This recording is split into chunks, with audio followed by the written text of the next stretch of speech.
पन्ना राजपूत के स्वर में यह गीत।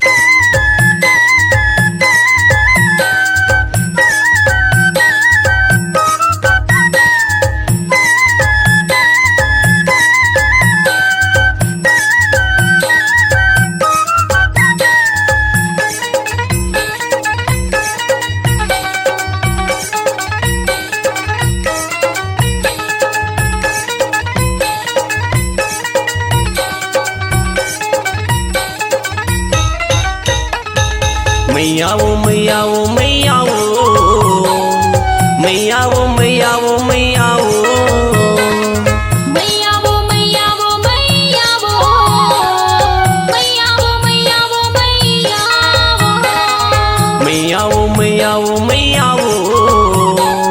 मैया वो मैया वो मैया वो मैया वो मैया वो मैया वो मैया वो मैया वो मैया वो मैया वो मैया वो गोरी दुर्गा दाई वो महिमा तुरे भारी है।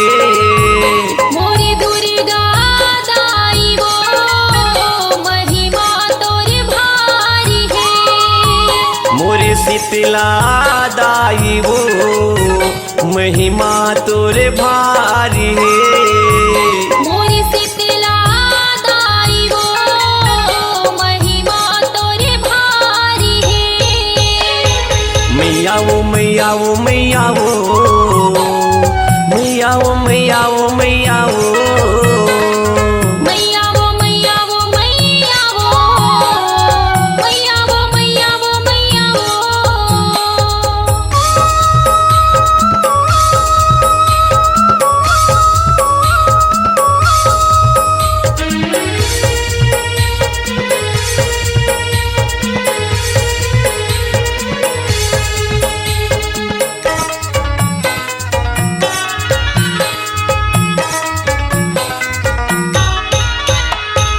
गाँव गाँव माते हैं बिराजे शीतला मात सहाय वो शीतला मात सहाय।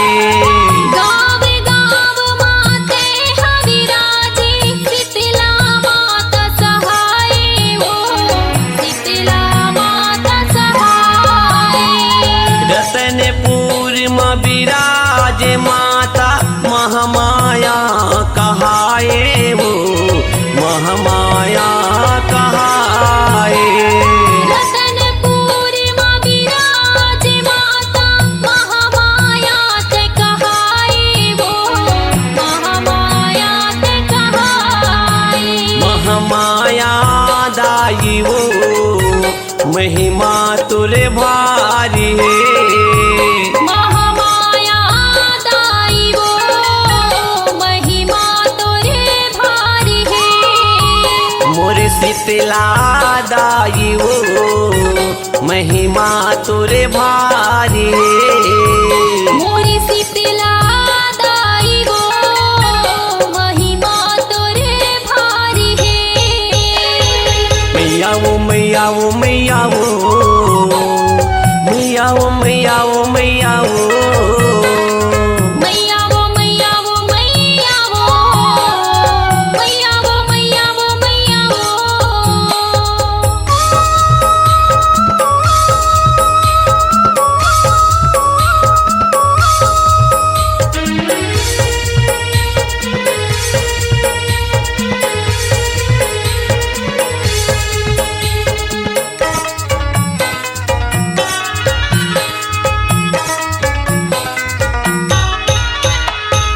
चिथिरा माते काली कहाए चंद्रपुर चंद्रहासनी वो चंद्रपुर चंद्रहासनी। तिफरा में ते काली कहाए चंद्रपुर चंद्रहासिनी वो चंद्रपुर चंद्रहासिनी। भाग बहरा घुचा पाली मदाई दही हमाता चंडी वो दही हमाता चंडी। बाग बहरा घुचा पाली मदाई कहीं हमाता चंडी वो कहीं हमाता चंडी। महिमा तुरे भारी है। मोर चंडी माता वो महिमा तोरे भारी है। मोरे शीतला दाई वो महिमा तुरे भारी है। मोर शीतला दाई वो महिमा तोरे भारी है। मैया वो मैया वो मैया वो मैया वो मैया वो मैया वो मैया वो मैया वो मैया वो मैया वो मैया वो मैया वो।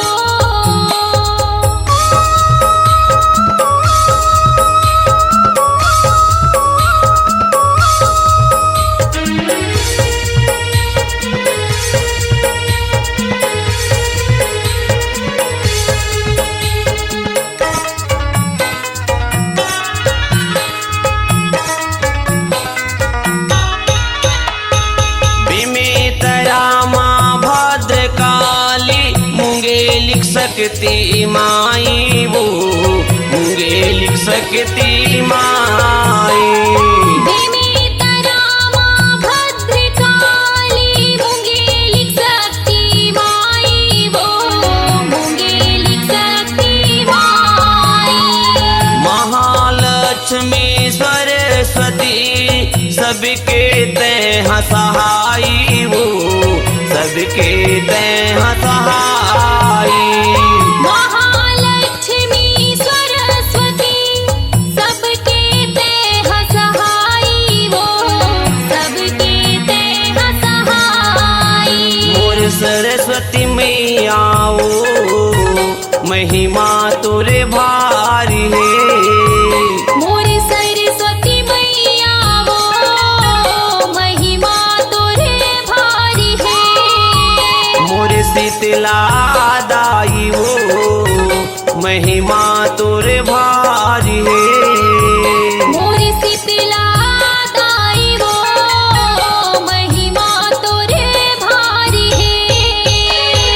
मैया वो मैया वो मैया वो मैया वो मैया वो मैया वो मैया वो मैया वो मैया वो मैया वो मैया वो मैया वो। मैया वो मैया वो मैया वो मैया वो मैया वो मैया वो मैया वो मैया वो मैया वो मैया वो मैया वो मैया वो। भोरे दुर्गा दाई वो महिमा तुरे भारी है।